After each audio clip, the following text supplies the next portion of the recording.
तो दिल्ली से आज ही मुंबई रवाना हो जाएंगे शरद पवार इस इमरजेंसी को, इस महासंकट को देखते हुए।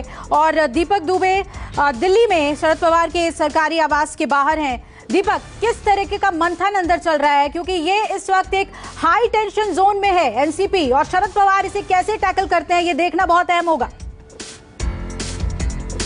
जी, आपको बता दें कि अभी तकरीबन 2 घंटे से यहाँ पर बैठक चल रही थी, जिसमें विपक्षी पार्टियों के नेता भी शामिल थे, क्योंकि राष्ट्रपति चुनाव को लेकर यहाँ पर बैठक की जा रही थी। लेकिन सबसे पहले जब सुबह खबर ये आई तो प्रफुल्ल पटेल, जो एनसीपी के कद्दावर और बड़े नेता हैं, वो सबसे पहले शरद पवार से यहीं पर मिलने के लिए पहुँचते हैं। और उसके बाद सीताराम येचुरी पहुँचते हैं, जयराम रमेश पहुँचते हैं, मल्लिकार्जुन खड़गे पहुँचते हैं, और यहाँ पर विचार विमर्श किया जाता है कि आखिर राष्ट्रपति चुनाव को लेकर किस तरह से किसका नाम प्रपोजल किया जाए। लेकिन इसी बीच जो है प्रफुल्ल पटेल जो है शरद पवार को महाराष्ट्र में जिस तरह से सियासी उठापटक है उसके बारे में तमाम जानकारियां मुहैया कराते हैं। सभी लोग यहां से निकल चुके हैं। शरद पवार ने संजय राउत से कुछ समय पहले बात की है। अब जो शरद पवार जो है, जो भी ऐसे जो बड़े नेता हैं महाविकास अघाड़ी के, उनसे लगातार संपर्क में है। वहीं जो विधायक बड़े गए हुए हैं उनसे कांटेक्ट करने की कोशिश कर रहे हैं। यानी कि शरद पवार भी एक पहल कर रहे हैं कि अगर उनकी बातों को वो लोग समझ सकें और इनके शब्दों के अनुसार वो फिर से वापस आ सके। क्योंकि जिस तरह से महाविकास अघाड़ी की बात की जाए तो शरद पवार की बहुत बड़ी भूमिका रही है। उन्हें चाणक्य कहा गया इस पूरे मामले में, जब वो उन्होंने महाविकास अघाड़ी का गठन किया था। लेकिन वहीं आपको बता दें कि एकनाथ शिंदे जो है वो शिवसेना के लिए खास तौर पर बात की जाए तो एक तरह से अब तक ट्रबल शूटर की भूमिका में रहे हैं। और ऐसे में जिस तरह से उन्होंने महाविकास अघाड़ी का जब गठबंधन हो रहा था, उसके बाद सरकार फॉर्म की गई थी, उस वक्त भी रात भर अपने कार्यकर्ताओं के साथ वो होटल में जाकर उन जो नाराज विधायक थे उनको महाविकास अघाड़ी में शामिल करने के लिए उन्होंने पुरजोर कोशिश की थी, और उसका जो फायदा था वो महाविकास अघाड़ी को भी मिला। अब शिवसेना की बात रही तो शिवसेना ने जिस तरह से ऐसा जो हमारे सूत्र बता रहे हैं कि एकनाथ शिंदे हों या फिर उनके बेटे जो सांसद हैं या फिर जो एकनाथ शिंदे से करीबी जो विधायक रहे हैं, उनको कहीं ना कहीं शिवसेना में इग्नोर किया गया है। संजय राउत की जो वैल्यू है वो बढ़ी है। इसके साथ साथ आदित्य ठाकरे जो हैं उन्हें भी कैबिनेट मंत्री बनाया गया। अब संजय राउत और आदित्य ठाकरे के इर्द गिर्द ही पूरी सरकार चलती रही, उनकी ही दिशा निर्देश पर बड़े फैसले लिए जाने लगे। कहीं ना कहीं जो विधायक थे एकनाथ शिंदे के इस वक्त विनोद कुछ बड़ी खबर बता रहे हैं। जी विनोद। देखिए, जानकारी के मुताबिक अब 14 जो शिवसेना के विधायक हैं वो वर्षा के लिए रवाना हो चुके हैं। यानी 14 विधायकों से संपर्क हो चुका है। जो शिवसेना का जो डैमेज कंट्रोल संभालने के लिए जो संजय राउत और दूसरे अन्य नेता प्रयास कर रहे हैं, अब 14 विधायक वर्षा के लिए निकल चुके हैं और अब तक 6 विधायक वर्षा पर पहुंच जाने की खबर यहाँ पर सामने आई है। कुल 14 विधायक वर्षा की तरफ अपना रुख कर चुके हैं। जी बिल्कुल। और देखिए, इस वक्त बड़ी खबर आ रही है महाराष्ट्र के इस सियासी उठापटक पर। संजय राउत ने बहुत बड़ा आरोप लगाया कि कुछ विधायक वापस आना चाहते हैं और उन्हें रोका गया है। ये संख्या 22 हो चुकी है सूरत में, और संजय राउत कह रहे हैं कि हम कुछ के संपर्क में आए और पता लगाए कि वो वापस आना चाहते हैं।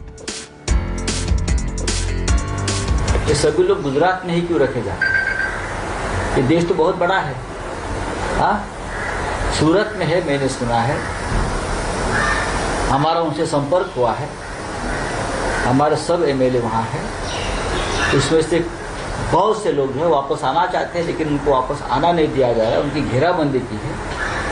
ये घेराबंदी सिर्फ गुजरात में ही हो सकती है, क्योंकि वहाँ किस प्रकार की सरकार काम करती है और केंद्र किस प्रकार से वहाँ अपना काम कर लेती है, आपको मालूम है। लेकिन जब भी मौका मिलेगा हमारे सभी एमएलए यहाँ वापस आ जाएंगे, क्योंकि वो निष्ठावान शिवसैनिक। सबसे चर्चा चल रही है, माननीय पवार साहब से, आदरणीय पवार साहब से चर्चा है, शुरू है। उद्धव जी से मेरी लगातार बातचीत चल रही है। मुझे इतना ही विश्वास है सब कुछ ठीक हो जाएगा, और जो मंसूबे लेकर अपने आप को किंग मेकर समझकर कुछ लोग जो काम कर रहे हैं वो सफल नहीं है। और बड़ी खबर आपको बता दें, जैसा कि अभी विनोद मेरे सहयोगी बता रहे थे कि 14 विधायक हैं जिनसे संपर्क हुआ है। ये दावा किया जा रहा है के शिवसेना के 14 विधायकों से संपर्क साधा है और 6 शिवसेना विधायक वर्षा पहुंच चुके हैं। विनोद हमारे साथ जुड़े हैं। विनोद, और क्या ज्यादा जानकारी निकल कर आ रही है इन 14 विधायकों के बारे में? किस तरीके से संपर्क साधा गया? देखिए, सबसे ज़्यादा मुंबई के जो विधायक हैं वो कहीं नहीं गए हैं। मुंबई का एक विधायक सिर्फ नॉट रीचेबल है, प्रकाश सुर्वे उसका नाम है। बाकी जो सभी विधायक हैं वो फिलहाल शिवसेना के साथ ही यहाँ पर जुड़े हुए हैं। कोंकण की मैं खासकर बात करूँ, रत्नागिरी और सिंधुदुर्ग के जो भी शिवसेना के विधायक हैं, करीब 7 से 8 विधायक वहाँ पर हैं, वो सभी विधायक शिवसेना के साथ फिलहाल मौजूद हैं। लेकिन मराठवाड़ा हो, उत्तर महाराष्ट्र हो, पश्चिम महाराष्ट्र हो या फिर ठाणे और आसपास के इलाकों के जो विधायक हैं वो विधायक सभी एकनाथ शिंदे के साथ वहां पर सूरत में मौजूद है। अब अपना डैमेज कंट्रोल करने के लिए शिवसेना यहाँ पर लगी हुई है।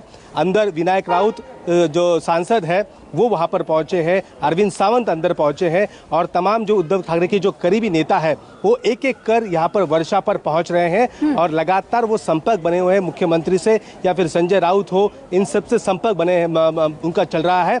और ज़्यादा से ज़्यादा विधायकों को आज दोपहर तक यहाँ पर वर्षा पर लाने की यहाँ पर उनकी कोशिश है। लेकिन अब आपने देखा ही होगा 22 विधायक वहाँ पर पहुँच चुके हैं, जिसमें 21 शिवसेना के हैं और एक निर्दलीय विधायक वहाँ पर मौजूद है। विनोद, नजर बनाए रखिए। और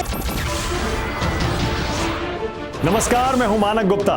अगर आपको हमारा ये वीडियो पसंद आया हो तो इसे लाइक और शेयर जरूर करें और हाँ, हमें सब्सक्राइब और फॉलो करना ना भूलें ताकि आप देश और दुनिया की कोई खबर मिस ना करें। तो जुड़े रहिए हमारे साथ और देखते रहिए न्यूज़ 24।